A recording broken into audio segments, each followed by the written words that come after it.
Hello again, kids, brothers, sisters, Goro Stern back here. Now, for this one, I got a fat stack of records for you guys, and these are all crate digging gems, man. I found some of these in my local record store and also in Piranha Records back in Round Rock, Texas. I recently took a trip to Austin, Texas, and I gotta recommend you guys, if you guys are ever in the Austin, Texas area, make the trip out to Round Rock Records and visit Piranha Records, man.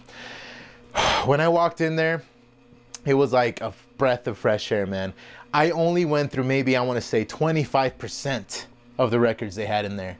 And the reason was not really time constraint, but it was just the wallet constraint, man. If I had gone through the entire store, I would have probably spent upwards of 500 bucks in there, man. I'm not even fucking kidding you. They had fucking gems in there, man. So yeah, I'm going to start with the ones I found there first, and then I'm going to make my way to the local ones I found. And also one last record that I'm sure is very special, especially now after some events transpired. But anyway, let's get started with the Round Rock record finds. All right, Round Rock, Texas record finds, I should say. Here we go. Piranha Records, first of all, thank you so much. I've been following them on Instagram for years, man. They have a Discog store. They also have, you know, some other fucking store. They have a little link tree, so they have multiple links on there. But yeah, mainly I think I may have bought maybe one or two records from them, or maybe a CD back in their Discog store, but I gotta say, when you look on Discogs, they do not list every record that's in that store, because if they did, I mean, I don't know why they don't, but it's kind of cool that they don't. You know, you gotta respect the hunt, and I really recommend you guys go hunting. You know, if you guys, you know, just rely on online shopping, which is great, you gotta also just support your underground distros, but you also gotta, you know, go out there and hunt, you know, crate dig, because you will find some treasures, you guys. And the first treasure I want to talk about here is Forbidden Evil. Now, these guys are a Cali thrash band. This one came out in '88, late '80s, around the Bay Area. Forbidden Evil was originally their band name, but I guess some shit happened that they couldn't go by that name. So they just named their first album Forbidden Evil. Now, the one that always stands out to me in this one is March Into Fire. I gotta admit, when I first listened to this as a kid, nice little printed inner sleeve here, but I should actually, before I get into anything, this one's limited to 300 copies, and Combat did amazing with this variant. Look at that. Nice little sky blue record there. Nice little Combat label there. Fucking amazing, you guys. But yeah, I almost left this one behind, but you know, I gave it a second thought and I'm like, no, man, when am I ever gonna find this again? So I, you know, took the plunge. I was maybe less than 25 bucks, so come on, I couldn't leave this one behind. But yeah, I always really liked the artwork. The only other Forbidden album I really listened to was their second one, which is Twisted Into Form. I think last I checked on Forbidden, they were on hold. I think their Metal Archives page says that. So yeah, I don't know what they're up to, and I've never really listened to any other Forbidden stuff. So maybe this one will inspire me to maybe go back and into their catalog and see what I can find, maybe some new records that I haven't listened to. But yeah, very technical, well, not very technical thrash, but technical enough as it gets, but it's old school as old school gets. So give this one a listen, and I think I'm going to give you March Into Fire. Chalice of Blood is also a very catchy one. Well, it's not, I guess, relatively catchy. But yeah, that's the first song I ever heard. Of course, it starts off the record, so Chalice of Blood. Yeah, it's fucking great. As Good as Dead, Forbidden Evil, the title track. A lot of good shit off here. Combat did great with this reissue. So go listen to it right now, or actually you can listen to it right now. Here's March Into Fire.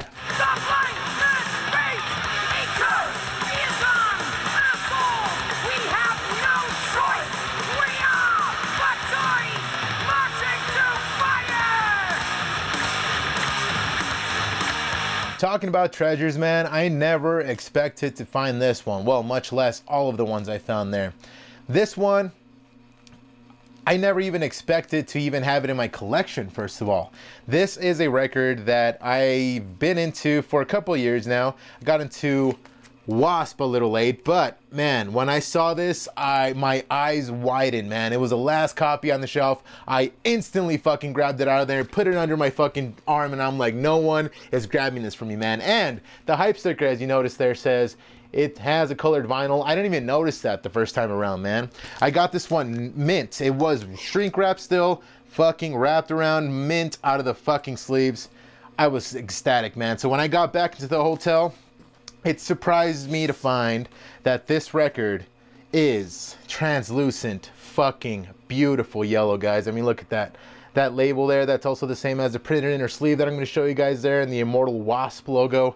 Blackie Lawless is a genius, man. And I mean, Blind in Texas, it was very fitting that I found this record in Round Rock, Texas, because man, Blind in Texas, I should first off say, it starts off, the lyrics start off with an El Paso hellhole, which of course El Paso, some of you know, is my hometown, so that is just great. And it also mentions all the other main cities in Texas, which is fucking amazing.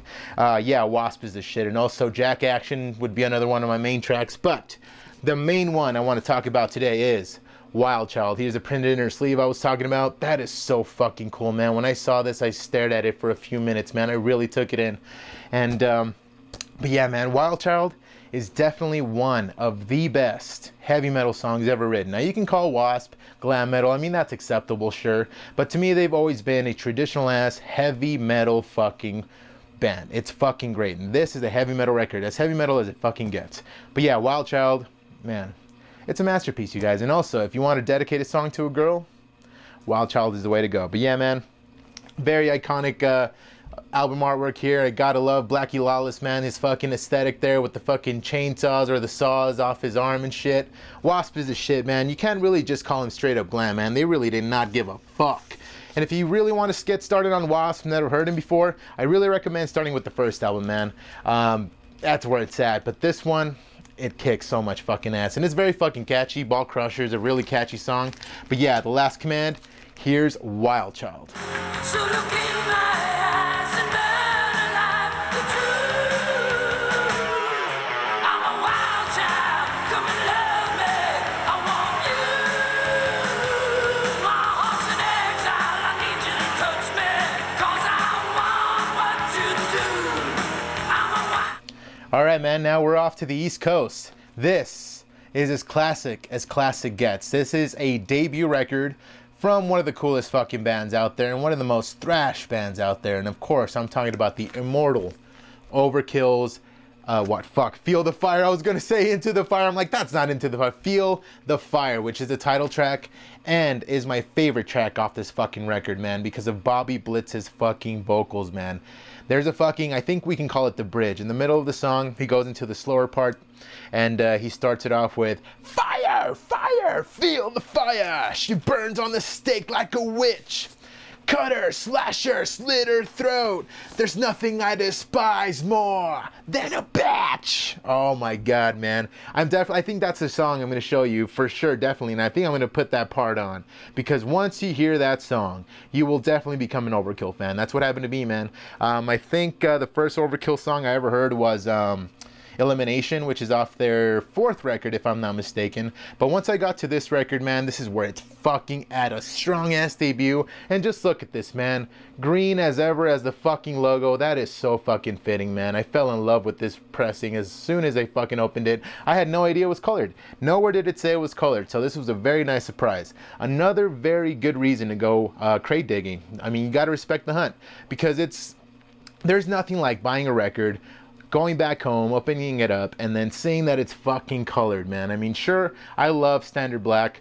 Nothing wrong with standard black wax. But once you see the wax is colored, there's just something special about that, man. Rotten to the Core, There's No Tomorrow. Shit, man, there's a lot of good fucking tracks off here. I think Raise the Dead would definitely be my second one. But yeah, when I found this one, man, I had to fucking grab it. There was no question about it. I did not hesitate to grab this one off the shelf. It was maybe a little bit over 20 bucks. So, I mean, come on, man. You can't leave this one behind. But I think Megaforce Records recently reissued this one, because also in my local record store I found this one too.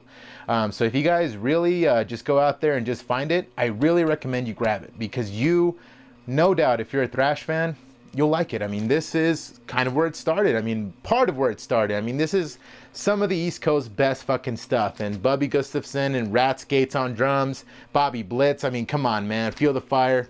Can't go wrong with it. So here is that amazing title track that I'm talking about. Check it out. Higher, higher, feel the fire. She burns on the stake like a witch. Slash her, slit her throat. There's nothing I despise more than a bitch. Burn out tonight. Run, hide from the demon's fate. And now to some fucking prized possessions, man. I mean, when I found these fucking records, I couldn't fucking believe my eyes, man. Of course, I'm talking about Sam Hain. Now, let's get a little bit into the history of Sam Hain. Started in 1983 by Danzig after the Misfits broke up. These are, I should get off right off the top, these are bootlegs, you know, unofficial releases, because Plan 9, the record label that Danzig and Jerry Only ran, unfortunately, you know, they got into money problems, of course. In 95, it disbanded. So these records, you know, never got re-released until 2001, but after that, they never got re-released again. So of course, bootlegs had to come out, and these are fucking excellent bootlegs, man. They sound amazing. Yeah, man, when I saw these, I had to fucking get them because they're so fucking hard to find, even the bootlegs now. For those of you who don't know, Danzig is pretty much Sam Hain. Because once Sam Hain was calling it quits, once they were working on their third album, or their album after this one, and it didn't pan out, Rick Rubin, you know, wanted to sign Danzig as a solo artist. So he recommended, you know, going the more metal route and changing the name, because yeah, we're changing the sound, so it wasn't really Sam Hain. But technically, it is Sam Hain because Danzig still wanted to call it Sam Hain. I think the first Danzig record was supposed to be called Sam Hain Grin, but that didn't work out, so it was just called Danzig, which that first Danzig record, I should say, is fucking amazing. Definitely, the Misfits, of course, are horror punk, but with Sam Hain, man, it's more violent. They talk more about evil shit, it's more occult, it's more atmospheric, more gothy. Yeah, man, it's very even tribal sounding at sometimes, especially with I Am Misery, which is the 6th track off of this one, or is it the 11th track? I'm sorry, yeah, because this also has the Unholy Passion EP, which was their 2nd release. But yeah, man, Sam Hain for sure. I love the Misfits to death, don't get me wrong, but if I had to choose between the Misfits and Sam Hain, I would definitely choose Sam Hain, man, because those records just blew my fucking mind when I heard them, and when I saw them, they fetched a hefty price, not gonna lie, but worth every fucking cent. Now with Final Descent, you have the first fucking records, the first fucking half of it, which is of course the Final Descent recordings, and that was also gonna be on the Sam Hain Grim. I think this was gonna be reworked and gonna be released into the Sam Hain Grim album, but I mean that didn't pan out, so whatever. Now we have Final Descent, but come on, man. Look at this on beautiful fucking solid orange vinyl. So fucking amazing, you guys. Now, for this one, you could really hear the progression into the more metal sounding sound that Danzig had. Because Danzig, of course, has, you know, kind of some doomy influences, some bluesy heavy metal influences. And you can really hear that in this one, especially in Death in Its Arms. And yeah, Death in Its Arms is definitely a very Danzig-ish track. But yeah, man, I think The Birthing or Lords of the Left Hand, fuck, Descent, Night Chill. Night Chill is just a little instrumental that starts it off. But yeah, man, I think for sure my favorite one from the first half, I think it's got to be Lords of the Left Hand, or maybe Death in Its Arms, man. That's just fucking great. But yeah, man, this is the last Sam Hain record before they all disbanded and Danzig went into, you know, existence. So if you guys have never heard Sam Hain, you're about to hear some right now. So here is, I think, you know what? Yeah, let's go with... Man, they're all fucking good, to be honest. I can't even pick one. Yeah, you know what? Let's go with The Birthing. Now, I didn't talk about the second half of this record, but you will find out after this. So yeah, enjoy that.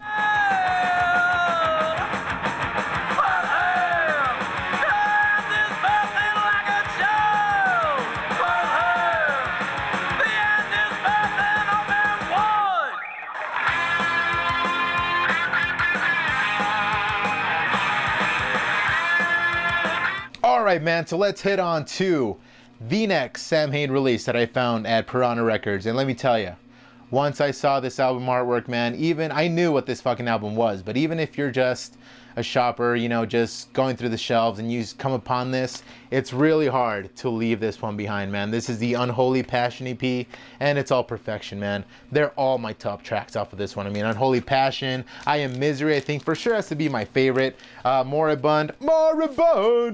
Moribund, but yeah, man, classic fucking shit. Comes in solid black, but doesn't fucking matter. I really fucking love this label, man. But yeah, man, this is I think this is their second release because they started with Initium, which is their first record.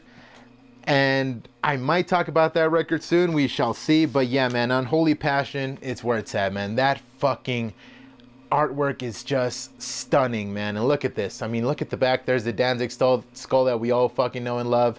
But yeah, this is where it all started, man, as far as Danzig goes and shit. And yeah, like I said, Danzig, I mean, Samhain is definitely more violent sounding and more atmospheric, a little more fun to listen to than the Misfits. It's a little unconventional sounding, but man, it's just so fucking great, you guys. Samhain shit just always fucking hits the spot. And especially this one, man, the Unholy Passion EP, you can't go wrong with it, man. So I think I might show you I Am Misery. That's definitely my favorite track off of this record. Mainly because of the fucking tribal drumming that goes on. It's it just never comes down.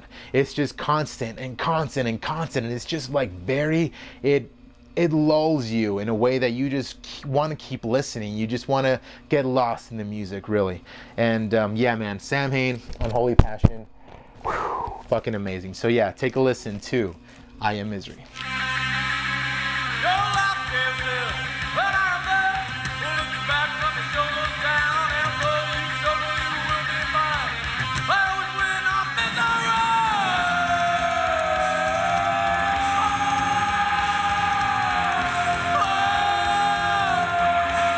So now we move on to my local record store findings, and we started with a record that is as old school gets. Some old school thrash from motherfucking Georgia. Here is Hallows Eve's Tales of Motherfucking Terror. Now, if you've never heard this album, don't worry, I get it. These guys are very fucking underrated, and I'm surprised Metal Blade even fucking re-released this fucking record. This is a thrash as fuck record. Now, there's a lot of vocal nuances, which is pretty much what made me love this record the first time I heard it.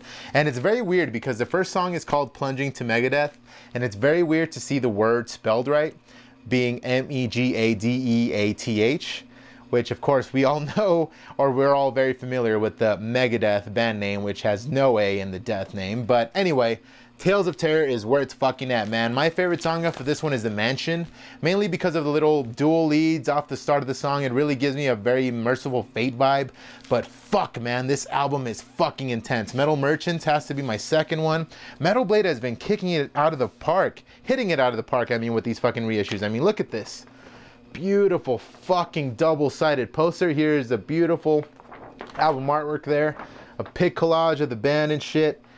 And yeah, man, like I said, these guys are out of Georgia. Now, these cats know how to play their thrash, man. And like I said, if you've never heard them, it's understandable because it's it's not very often that you listen to these guys being mentioned at all anywhere. Now, I forgot the limitation on this one. I think I kept limited to 500 copies. And this one is the Metal Merchant leaded gray marbled vinyl. And goddamn is it beautiful, you guys. Look at that. Metal Blade just knows what to do with these reissues, and they fucking succeed. But yeah, like I said, The Mansion is where it's fucking at, you guys. The vocals are pretty much what sells me for this one, man. He goes from, you know, heavy metal, you know, vocalizing to some very gruff, rough vocals, man. So if you guys are looking for some new thrash to listen to, this is as old school gets. But for me, it's fucking timeless, man. It never gets fucking old. So yeah, if you guys want to listen to this, do it, man. Go into the horror show and listen to some Tales of Terror. Now I'm going to show you guys The Mansion, and you guys will see what I mean. But I'm kind of tempted to show you Metal Merchants because that fucking intro does not fuck around, you guys. And I mean, come on, look at that metal artwork. How can you not go for this fucking record? It's so fucking metal. But yeah, go listen to this shit. Go listen to the horror show. Go listen to motherfucking Hallows Eve, man.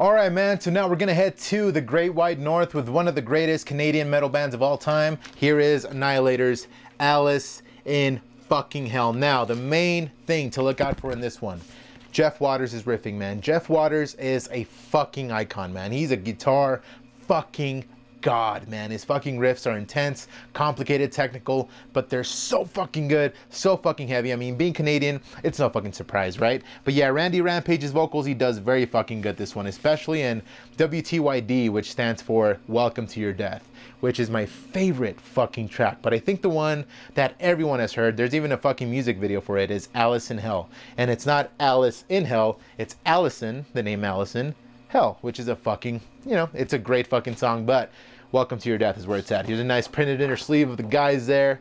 Jeff Waters, Randy Rampage and company. Here's the lyrics there. And I think this one's just on standard black, nothing wrong with that. But yeah, man, Wicked Mystic, burns like a blade. Schizos are what? Schizos Are Never Alone, parts 1 and 2. Human Insecticide is also another good one. But yeah, man, I think for sure I'm going to show you Welcome to Your Death, because that fucking shrieking from Randy Rampage does not fuck around, and that always sticks to me, sticks to my head. And when I was a little kid listening to this fucking shit, well, I always say little kid, but I was like 17. But I mean, it feels like I was a little kid. I mean, it's been years. But yeah, man, this record is as thrash gets, and it's from Canada. I mean, how can you go wrong with that, right? So here is WTYD, Welcome to Your Death! Welcome to your death. Welcome to your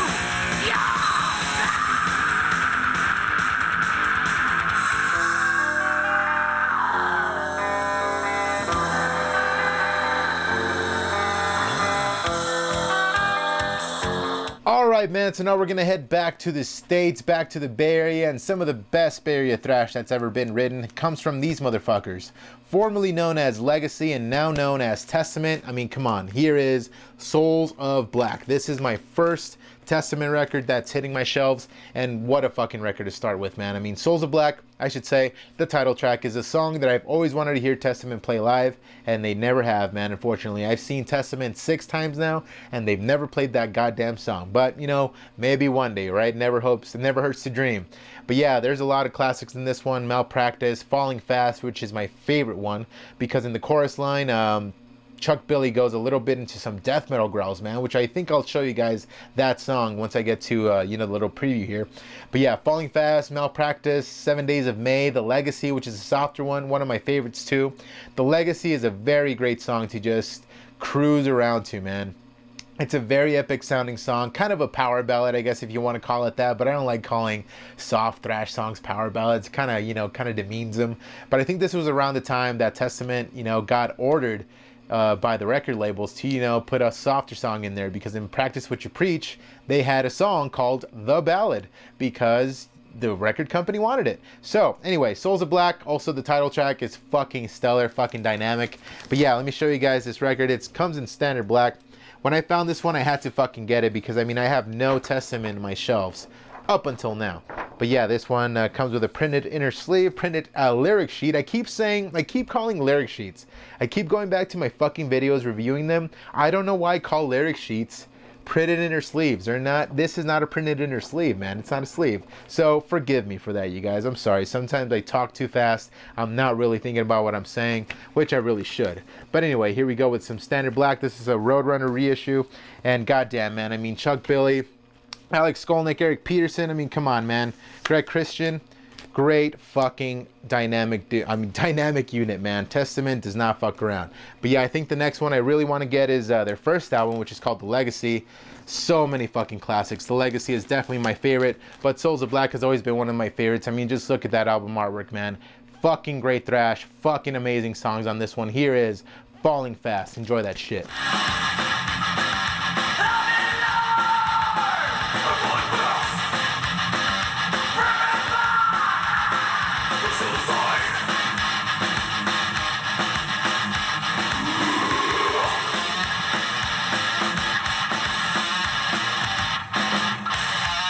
All right, man. Now we're getting into some holy grail material here. This record, I first found it in my local record store, at my local record store, and I left it behind, stupidly, because I was like, it's a little pricey for me right now at the moment. I'll come back, it'll be here. No one knows this fucking record, stupidly. Yeah, everyone knows this fucking record, but I was just trying to make myself feel better. Anyways, lo and behold, I go back 2 weeks later, it's fucking gone. No surprise there. So I recently go back and I find there's 2 copies there. This time I did not fuck up and I got this record. I did not give a shit about the price tag this time around. I'm like, I'm not gonna leave it behind because it's my favorite record from this fucking band, and it's an immortalized fucking record. Immortalized band because of the immortalized frontman who is the leader of this band and is a fucking legend. And of course, I'm talking about the immortal Bloody Kisses from Type O Negative. Man, oh man. If you guys have never listened to Type O Negative, man, go listen to, from this one, Too Late, Frozen. Too Late Frozen got me through some shit, man. That song is so fucking powerful. I'm not even fucking kidding you, man. Type O Negative, I can't even begin to explain their sound. I mean, if you want to get a little, you know, generalized, it's doomy for sure. It's gothic as fuck. But Pete, as you guys know, started Carnivore, and from the ashes of Carnivore, he went on to create Type O Negative, form Type O Negative. And Type O Negative for sure definitely still has some, I feel, Carnivore influences, especially on this one on Kill All the White People, We Hate Everyone. You know, there's some Carnivore influence on there still. People who say they don't like Type O Negative is bullshit. They just haven't found the right Type O Negative song to listen to. All right, man, so let's get into this. This release is just beautiful, man. Roadrunner re-released this one. Here is the gatefold here with all the guys there. And I really like this. I mean, Type O Negative, sure, is very gothic-y. Talks about addiction, talks about heartbreak, infidelity, you name it. It's a very good band for you to get lost in, man. And it really helps you if you're going through like heartache and shit to listen to a Type O Negative song, man, because sometimes you need a little more gloom and doom in your life and heaviness to really, you know, let your feelings out, for sure. And Type O, for sure, is a special band for me because that's definitely what they did. You know, when I had some hard times, especially, sounds stupid now, but it was a long time ago, but I went through a breakup, one of the worst breakups ever, and Too Late Frozen really got me through my breakup, you know, at least part of it. You know, I listened to that song to no end during that time, but I still listen to it now. Definitely not, you know, all mopey. I'm not all mopey this time around, but it's just so powerful, man. It's a powerful fucking song, a powerful album. Bloody Kisses, the title track, is also fucking great. Black Number One and Christian Woman are the mainstream songs off of this one, but in its entirety, man, it's all fucking good, man. Blood and Fire, We Hate Everyone, as I previously mentioned. It's a stellar fucking record, and I find nothing wrong with this record. Now, it's double LP, and it comes with some pretty badass fucking labels here. Here we go, there's the little Bloody Kiss, and comes in standard black vinyl here. But yeah, man, Type O Negative. Dude, so fucking great, man. I always, whenever I listen to this and whenever I see, you know, Type O Negative live footage on YouTube, it kills me. It fucking kills me that I could not see this band live, man. Pete unfortunately died, I want to say maybe 10 years ago now. He died of, I can't even recall what he died of. It was something very, very rare, very crazy. But yeah, man, he left us at 45, I want to say. He was in his 40s. But yeah, man, way too soon. Way too fucking soon, man. And here is the beautiful fucking booklet here. I mean, just look at that. There's the guys there. The Drab 4. Pretty badass fucking picture back there. Comes with the lyrics, along with some more pictures of their ladies getting it on there. There we go. Yeah, man, fucking Type O doesn't fuck around, man. If you guys ever come across a Type O Negative record in your record stores, get it. Trust me, fucking get it, because you're gonna regret it. You're gonna go back and listen to a Type O song or the Type O album if it's your shit. I mean, if it's your thing, because I'm pretty sure Type O is everyone's thing, man. I mean, I can't see how anyone cannot like this band, man, because their songs are so unique. No song sounds the same on every Type O Negative record. Sure, there's, you know, the usual doom and gloom, but as you get through the track listing, it just changes, man. It's very constant, but very different as you get through every song. So yeah, for this one, it's a fucking journey, man. And I really, really recommend you guys listen to the entire fucking record. Now, right now, I think I'm going to show you Too Late Frozen because that has always been my favorite song. I think to this day, still is my favorite Typo Negative song. I think my second one would have to be Everything Dies off of A World Coming Down. But yeah, I mean, now that we're on the subject, rest in peace, Pete. I'm going to show you guys Too Late Frozen. Hope you enjoy this. But please, trust me, listen to Typo Negative, man.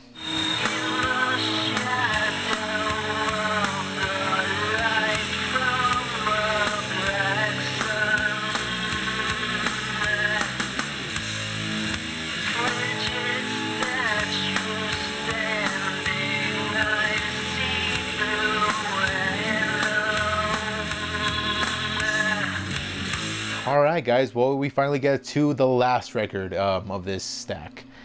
Now, of course, many of you have heard recently that LG Petrov has unfortunately left us. He is no longer with us. And I mean, pretty much from that statement there, you guys can guess which record I'm going to show. And that is Entombed's immortal debut, Left Hand Path. Now this one took forever to get in my fucking shelves, because I stupidly did not buy it way back when I bought Clandestine. I did not buy Left Hand Path for some stupid fucking reason. I don't know why I didn't. I had the first pressing, I had some reissues on CD, and I figured that was enough at the time. But for some reason, I never got it on record, and it took me forever to get it on the shelves, and I forever regretted that decision. But the craziest thing is, when it first got to me, I don't know if I mentioned I got it off of Nuclear War Now. They stocked it. It got into the mail, it got into me, and then 4 days later I find out LG died. Which is fucking insane. It's very interesting because once I heard this record, of course, I've been listening to this record for over 10 years now. Since I was like about 16, 17. That's when I first listened to Entombed. And Left Hand Path, I mean, from the top, the title track, the song Left Hand Path, I mean, from that agonizing scream down to The Truth Beyond, it's an immortal fucking record. Nothing's wrong with this fucking record, man. I mean, LG Petrov's vocals along with Ufe's riffing and shit, it's awesome. I mean, Revel in Flesh, Abnormally Deceased, Morbid Devourment, Bitter Loss, and Life Goes On. I could go on, but yeah, man, it's crazy that I heard this record before he died, and then listening to it posthumously, it really just felt different for some reason. Because, I mean, this record has been with me, I've been listening to this record for over 10 years. I mean, it's been a huge part of my life. Huge part of all of your lives, I'm pretty sure, if you're an Entombed fan. And just to hear LG's vocals and know that he's not with us anymore, it's just very different after that. Which kind of reminds me to say that you should really just take advantage of, you know, supporting your bands now, you know, going to see them live, because you never know. I mean, death comes for us all, right? And yeah, unfortunately, LG's gone, and it sucks, man. It really does. This is a beautiful reissue. Here we go with the printed inner sleeve. Now this one is a printed inner sleeve, comes on standard black. Of course, Eric has been reissuing some of its releases. I recently got Massacre's first album also. But yeah, man, it really kind of struck a chord with me when I heard LG Petrov died, man, because, I mean, that dude was a legend, man. And don't get me wrong, I only listened to Left Hand Path and Wolverine Blues, which are albums he was in, and of course Clandestine, but he didn't sing in that one. And I admittedly did not listen to any Entombed AD stuff, but now I feel like there's definitely a reason to do so. And those of you who haven't heard any Entombed AD stuff, you know, I pretty much encourage you to do the same, because it sucks, man. You never really do know when these members are just gonna, you know, pass on.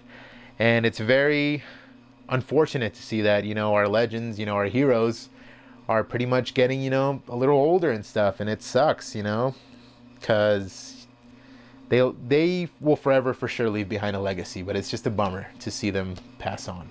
But yeah, anyways, rest in peace, LG. Thank you for the years and years of amazing fucking vocals on this record, and it's a classic. I mean, everyone should know this record by now. Swedish Death, Sweet Death at its finest. And yeah, unfortunately, LG's not with us, but he will forever be with us through music. I mean, he will forever live on. So yeah, anyways, let's close it out with Revel in Flesh, because that has always been my favorite Entomb song of all fucking time. So enjoy, and I will see you guys next time.